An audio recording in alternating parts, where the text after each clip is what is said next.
Hi, it's Ryan here. Today is another day for a digital painting.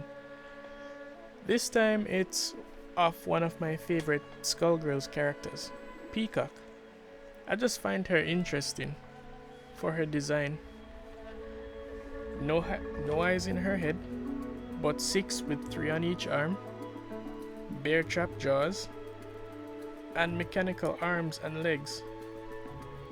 These stick out as most interesting to me.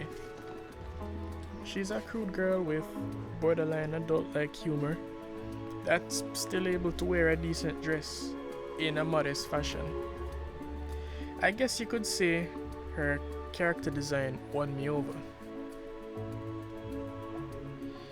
Today I'll go over 2 themes during the video: my respect for Peacock and some words on my struggles with motivation as an artist and my attempts to overcome it.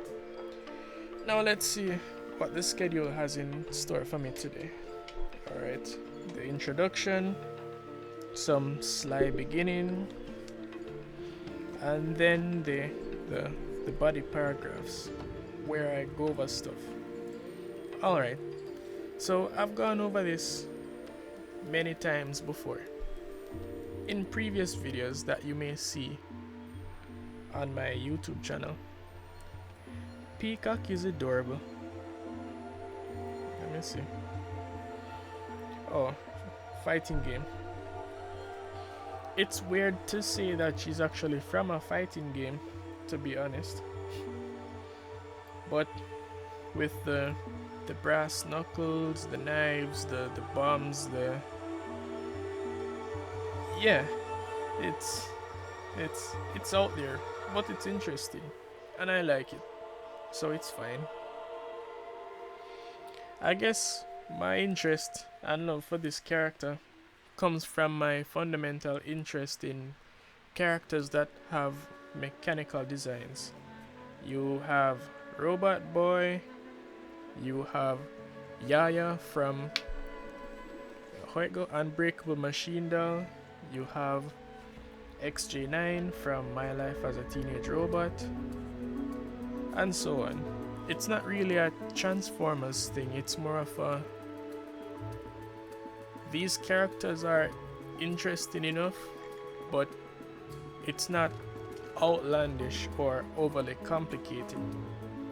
I like the balance between intricacy and simplicity. It's weird, man. So let me see. Peacock's name is Patricia Watson. What I like most about her character in particular is her desire for simplicity and peace of mind. That's what everything comes down to, really. Alright. Now that's out of the way, I can get into the main meat of the matter. My artistic journey. Let me see.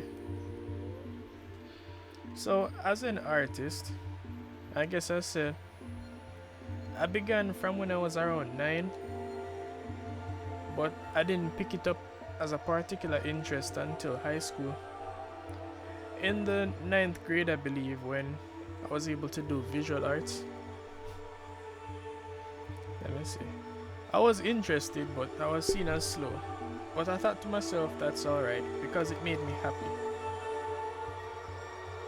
Let me see. As a teenager though, we did a set of exams. You can call them school leaving exams. But I decided to take an extra year so I could go back and pursue visual arts, because I did the sciences in high school, if that made sense. Let me see. I took a 2-year class and tried to do it in 6 months. It's strange how it worked out that way, but I didn't do too well on it. That told me I was slow and I shouldn't waste my time on it, but I decided to go along with it anyway. Let me see. Ever since failing that class, well, failing that exam in high school, every other development as an artist has been self-paced, really. I started off as having a blocky and simplistic style that lacked a lot of knowledge on anatomy and different techniques at rendering pencil sketches. I was terrified at paint, printmaking, leather making, gouache, acrylic, and so on. I just always liked the pencil because it was easy, familiar, and cheap.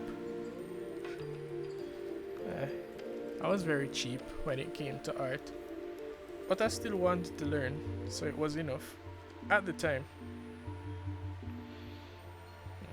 Let me see. My first 3 years before and from when I started university, I wanted to adopt the California art style that I'd normally see on TV from shows such as, let me see, you had Gravity Falls and even Star vs. the Forces of Evil, but after a while I hit a big wall where, let me see, it's that thing where you want to learn how to do something better, but you're limited by the path you decide to choose. So it made me rethink the type of style I wanted to have for my artwork, and it was from there that I decided I want to do more than this. But then I read somewhere on the internet one day that said you have to learn the rules before you break them, the rules of art and such. So a lot of these same artists that does this weird simplistic art style from that one expensive university in California, many of them had to learn these fundamental principles before they started breaking the rules and doing these designs and such. It was all overwhelming, but I decided that I wouldn't go further with it, and I wanted to learn how to do more intricate things. So then I got into anime some more. Getting into anime more made me realize that even that medium has many shortcomings as well. Like how they design the head and simplify it as compared to how the skull is structured. In the beginning that was okay for me, but I realized that many of these same artists had to learn the fundamental principles before breaking them. Many, not all. And I only speak from my experience, but that's okay. I also had many YouTube references learning online. For instance, you have the value scale, you have breaking down objects into simple shapes, because everything that's complex can be broken down into something simpler and built upon. You have observational drawing and imaginative drawing. I also learned that there are ways to separate the two as approaches to doing drawings. You could observe an object, a figure, or some other thing, or you could learn how to break down things with shapes and build upon them. Both of these approaches involve doing this, but the observational part has an extra step. That's if you don't want to spend the extra time breaking something down. Some see it as spending extra time, some see it as saving time. I think it depends on the artist and how they approach it. So different references I had online were, let me see, you had Proco, you have David Finch, you have I only looked at like one or two references from Ethan Becker at the time, and a whole mess of other artists from places like Japan and Korea and such. Let me see.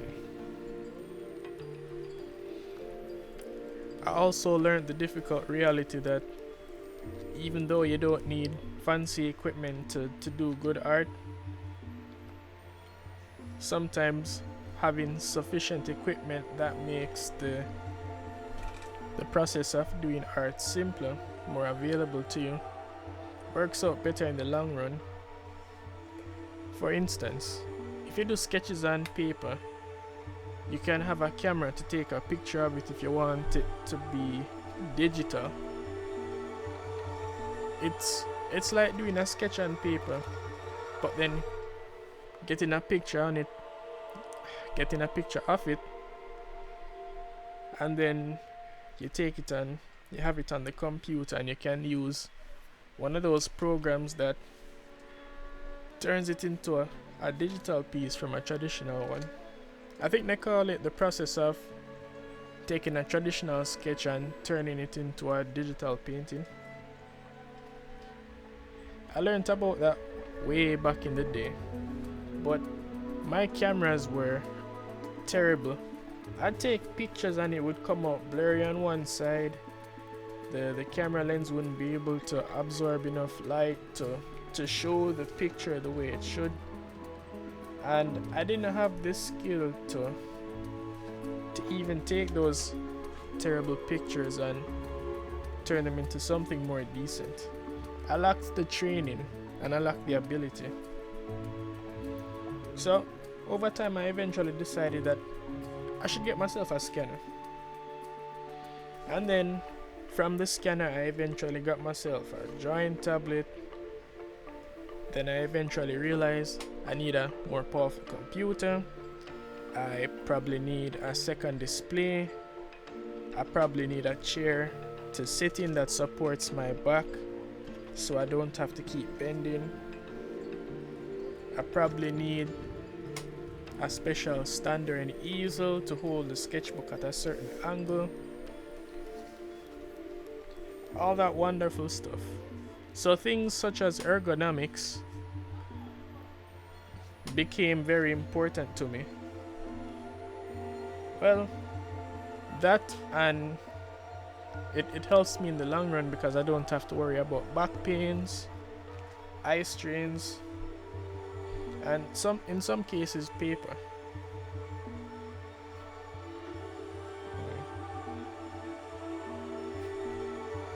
I do all of this for the sake of higher quality work. Then it's all those articles online I'd have to read that speaks about different art techniques, different approaches, examples. The quality isn't always high, but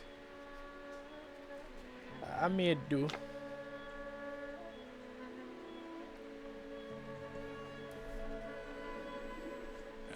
As an artist, you want to be inspired by art done by other artists, and some of your favorite pieces tend to influence.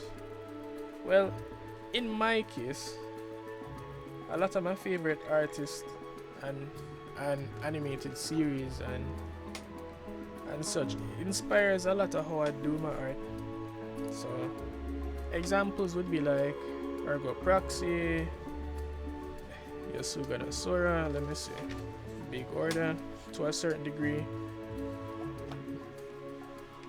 Older titles like Pokemon, cartoon series like Chowder, like Code Lyoko, like even Totally Spies, for example.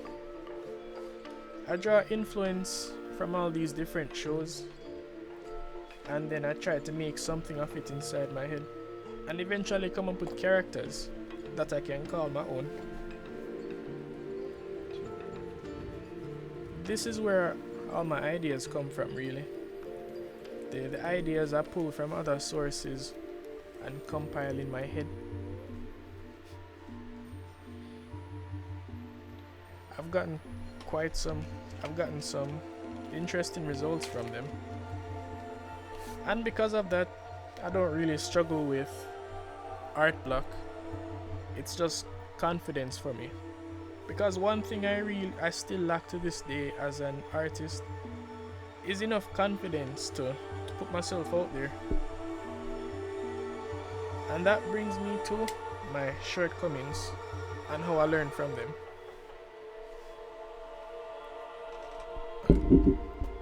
Let me see. My biggest con as an artist is my lack of confidence. I hold myself back from doing certain types of art. I try to convince myself that I'm too tired to work on certain parts, or gaps in my learning. There are gaps in my learning as an artist, and I often try to step back to look at them and then see what I can do. But that normally takes a lot of effort, so I normally end up taking shortcut to do certain pieces of art. Let me see. These days, I want to do more dynamic pieces, but it's been taking so much more effort to do than my regular pieces. But I force myself little by little, more and more, and until I say, you know what, I need to sit down and figure this out today, or how can I get this angle in perspective to look proper, and all these things. At the end of the day, it all comes down to, I need to get this done just so I can make it look a little nicer for myself each and every time.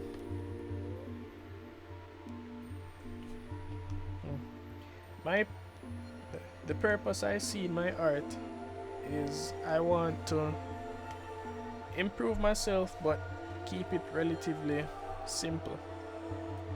I never really wanted to go all hyper realistic, but I never know if that opinion of mine may change in the future.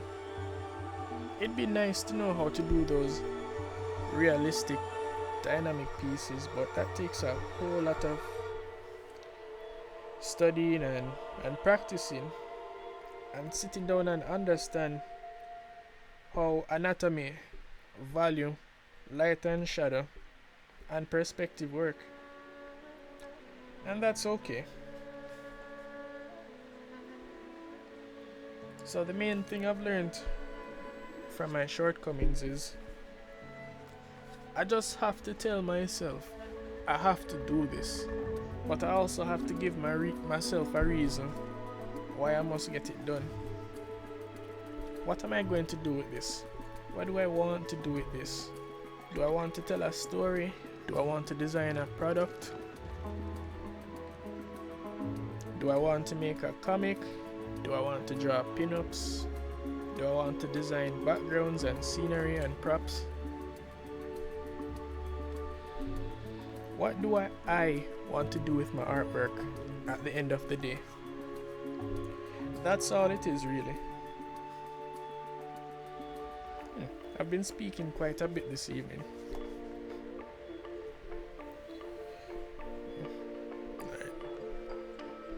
So in conclusion, when you look in yourself as an artist and you see us produce certain types of artwork, when you feel discouraged, when you feel weary, when things don't seem to be going your way and you think you want to give up on it but you're not quite sure because you still like drawing, you just have to put it in perspective. What do I want to do with my artwork? What do I want to achieve with it? Do I want to make funny short comics, to run 1 and 2 jokes with my friends so they can laugh about it? Do I want to do this to make money? Do I want to do it as a pastime and just make myself happy? Do I want to tell a story that may eventually get published one day? You just have to put it in perspective take it in pieces and just do your best. Because at the end of the day, it's up to you really. So when it comes to art, this is basically how I look at it. So if you've made it so far in this video, I'd like to thank you for spending your time with me. I'm coming up with a new series that's centered around me trying to build up my own confidence again and produce more artwork. It might not be more consistent, but I'm putting more purpose behind it, because right now I want to tell stories with my artwork, but I want to improve my skill at the same time. What I'm doing right now is to just find that balance.